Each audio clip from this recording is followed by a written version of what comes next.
In this exciting episode of the Perry Pod, there's a first time for everything. It's the first time Perry's put his client on the stand, the first time the case made it to jury deliberations, and no, it can't be the first time we've seen Mason lose. It's Season 1, Episode 38 of Perry Mason, The Case of the Terrified Typist.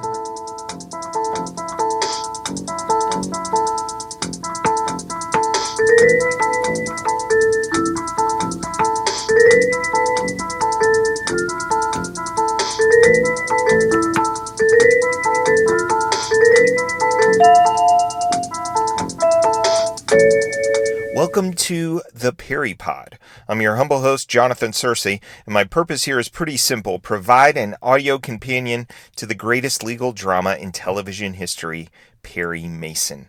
I plan to do a pod for every episode of the television series, and as time permits, I'll look at some of those made-for-TV movies too. I'll be working through the series in the order in which the episodes were aired. Each episode, I'll give a brief refresher on the plot, and if the episode was based on a novel, I'll compare the book with its television adaptation. Next, I'll list some key pieces of trivia, as well as tackle the episode's main theme. We'll feature a Perry Proverb, a moment of wisdom from the man himself, and then we'll finish with a post-case water cooler where, just like Perry, Della, and Paul, we can rehash the ins and outs of their adventures. But first, to the law library! Each episode in the law library, we return to prior cases to refresh our memories about Perry's past so we can find fresh precedents for future cases. For the second consecutive episode, Mason sends Paul to the abode of his client for clothes. Oh, by the way, Paul. What's that? Key to Mr. Jefferson's apartment. Where did you get it? From Mr. Jefferson. When the police picked him up, they didn't give him a chance to get a decent suit of clothes. I won't be able to get there till tonight. Well, that's all right. Of course, while you're there, if you want to take a look around, that's a matter between you and your conscience. This time, Paul finds some pictures. You'll recall that in the case of the black-eyed blonde, Mason used the good old find a pair of clothes for my client routine as well. Suppose you authorize my secretary to pick out something for you from your apartment. Mason first broke this routine out in the case of the baited hook, where he used his connection to Carol Stanley to give him reason to search around Mrs. Abigail Foghorn Leeds' stuff. I suppose you have a court order for justifiable snooping. Della, there is no breaking and entering when a tenant gives you her keys, and Miss Stanley also gave me power of attorney. Now, that should be enough. The takeaway: Perry generally only cares about how his clients are dressed if it will get him into their apartment to snoop for hidden documents. Now, without further ado, let's get to the plot of our episode. The Case of the Terrified Typist. Perry's Brent building is aflutter. Up above Perry, on another floor, a woman wearing harlequin glasses invades the office of a gem company and gets caught. Young lady, I think you better stay right here. There's something distinctly fishy going on. I don't believe you work here at all. That's ridiculous. For one thing, you've been acting very strangely. For another, Mrs. Loomis never had arthritis in her life. After bringing the hammer down on her captor, the terrified woman ducks into Perry's office and masquerades as a temp typist. And she's good. How's it coming? Fine. Oh, these are very nice, Miss Wallace. When she disappears, Perry has Paul do some digging and finds out she's a senator's wife? Paul, you're out of your ever-loving mind. Uh-huh. Well, Della pegged it. The clothes were bought at Litauer's and charged to Mrs. Taylor's account.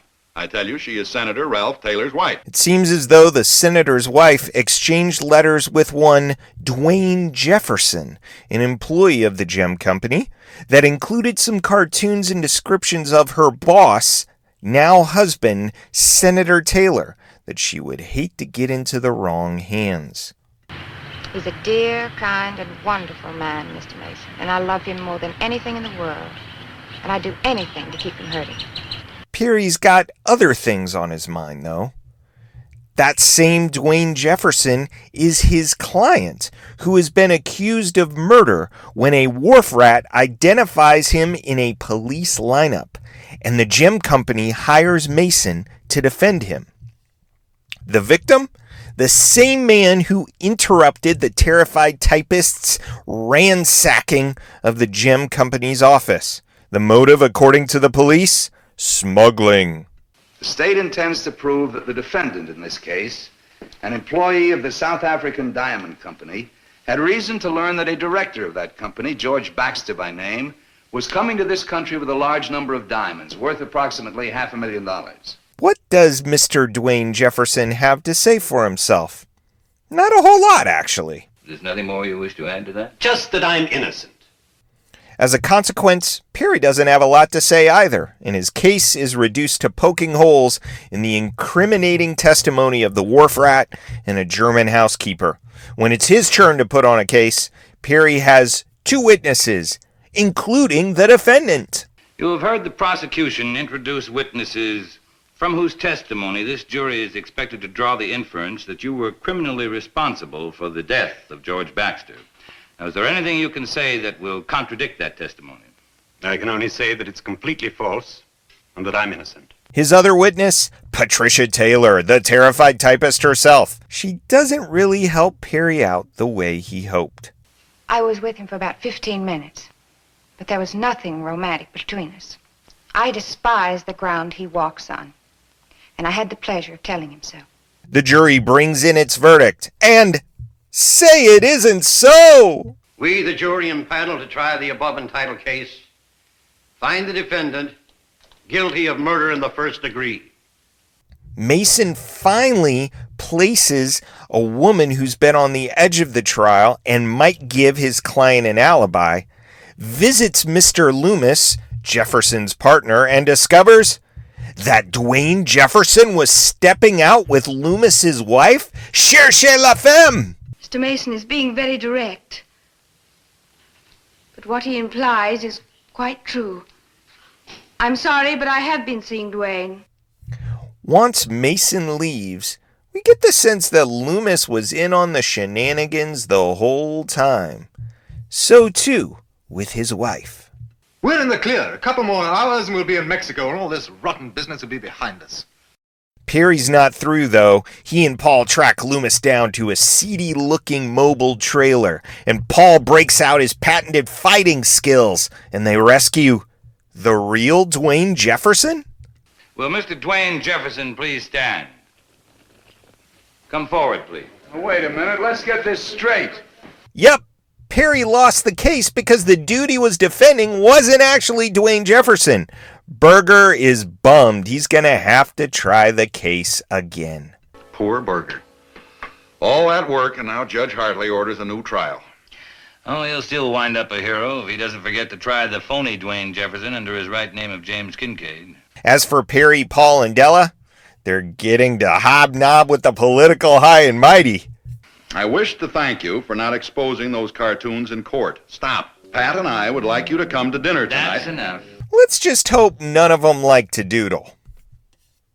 The 1956 novel on which the episode was based has some significant differences from its television adaptation, and it's shocking because Gardner obviously wanted to put his hero in uncharted waters, so you'd think he'd design a voyage in such a way as to make it easily translatable to TV, but not so much. Let's examine the differences.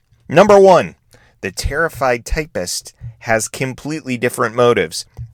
In the book, she's not married. She's been sending basically love letters to Dwayne Jefferson. And now that she's seen the man in the flesh, actually the fake Jefferson, she takes it all back, and that's why she's invaded the office. Also, the way that Peary and Paul track her down in the novel is absolutely nuts, like some Sherlock Holmes level commitment. They make a pretend office, a pretend corporation. They offer a ridiculous salary for a really fast typist in the hope of getting her to try out for the job, which she does, and that's how they locate her. Number 2, the defendant, still the ersatz Dwayne Jefferson, but in the novel, we find out he's better known as Gentleman Jim Kincaid, an infamous con man. In the book, he's American who, because he's lived in Britain, has adopted British heirs, which makes him, according to the novel, even less likable to the jury. Number 3, the murder victim, not George Baxter, a legitimate agent of the gem company, but Monroe Baxter, an international jewel smuggler. That entire plot left out of the TV show, probably for good reason. Number 4, the women in the case, besides our titular typist, are foreign and confusing and general plot distractions who are conspiring to get a bunch of diamonds and were jettisoned once the TV writers got a hold of the plot. Number 5, finally, we get a detail we're waiting for in the show but never get. The book provides it. This is Perry's first loss in a murder case. Now, let's get trivial, shall we? Each episode in our trivia section, I give you 3 takeaways. A Paul is a subject worth investigating more. A Della is something about a particular character in the story. And a Perry is something we learn about our intrepid hero. Our Paul this week concerns the nature of political scandal in the 1950s. Your prompt is this. Is the wife, before she was a wife, drew crude caricatures of the politician and thus scandal ensues really a thing? Is this based on some forgotten part of American history that I missed?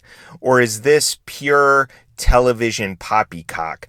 Would the wife, having drawn pictures of her politician husband been a subject of gossip and potential blackmail?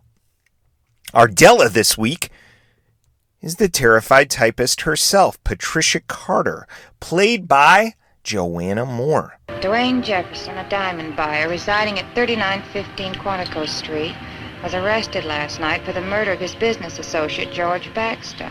You might know Joanna Moore better, at least I did, as Andy Taylor's steady for a few episodes on the Andy Griffith Show, or better yet, as the wife of Ryan O'Neal and mother of Tatum and Griffin O'Neal.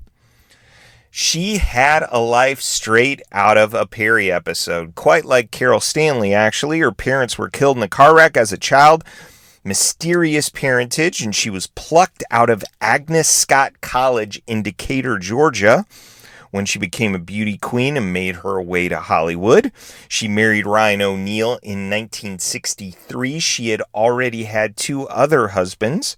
Her marriage to O'Neal lasted less than 5 years, though she had 2 children. She battled drug and alcohol dependency in the 1970s, which coincided with her career's decline. She died from lung cancer at just 63 years of age. Our Perry this week involves Perry's relationship with Barney, the elevator operator in the Brent building. Oh, Barney, when you get a chance, will you take this watch up to Crawford Jewelry for me? Right away, Mr. Mason. Thank you. Perry's pretty generous, so I don't know that he's necessarily worried that Barney will escape with the watch, but that's a pretty chummy relationship Perry has with the staff inside the Brent building. You go, Perry! The theme for this episode is gallantry. That's really what our man Dwayne Jefferson, or should I say James Kincaid, is all about. You know, protecting the ladies. Who's the friend? Well, really, old man, I'd sooner not discuss the matter. You trying to shield someone? All right, then. I was with a certain lady. And that's all there is to say, if you see what I mean. Hamilton Berger does a pretty good job of puncturing this nonsense. And while you pretend to protect a lady who shall be nameless, you're willing to vilify and besmirch Mrs. Patricia Taylor. I think we can use less gentlemen like you, sir. No more questions. Paul concurs. I really believe the jury would go for that gallant routine of his. But please, by all means, let's protect the aged senator who married his significantly younger secretary and whose precious career is so fragile it might be jeopardized by some silly cartoons his wife drew when she was younger and wasn't yet married to him. Give me a break. Perry rightly highlights Della in the denouement. Thank goodness. Oh, no. Della's been the detective on this one. Here, you read it. Now it's time for a Perry proverb.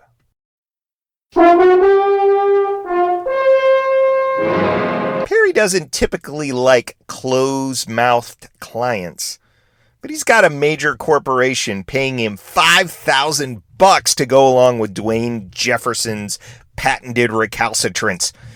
But even Perry has his limits. In this week's proverb, he lays it on the line. You know, I've taken your case, Mr. Jefferson. That doesn't mean I can't give it back.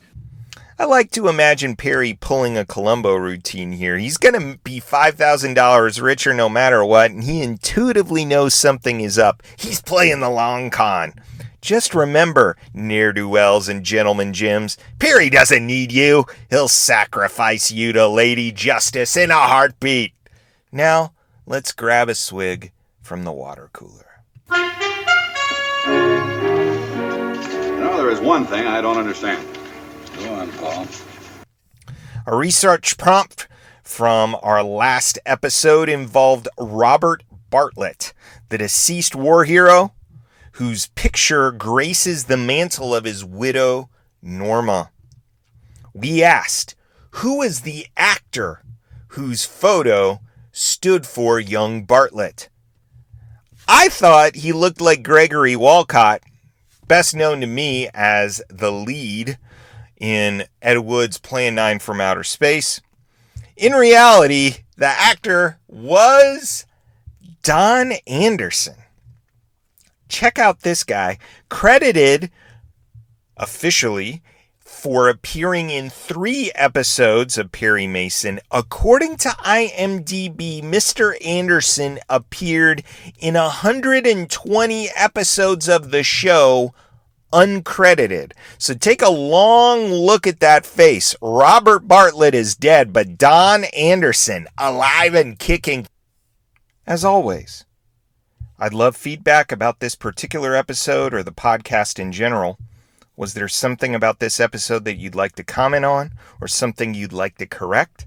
You can leave comments on the pod's website at theperrypod.libsyn.com or email me at theperrypod@gmail.com. You'll find those links in the show notes. All PerryPod episodes are available via Spotify, YouTube, and iTunes. Thanks again for joining me on this pod journey. Join us next time for the final episode of Season 1. It's the case of them bones, dem rolling bones. Join me, won't you? Until then, this is Jonathan Searcy saying, keep on walking that Park Avenue beat.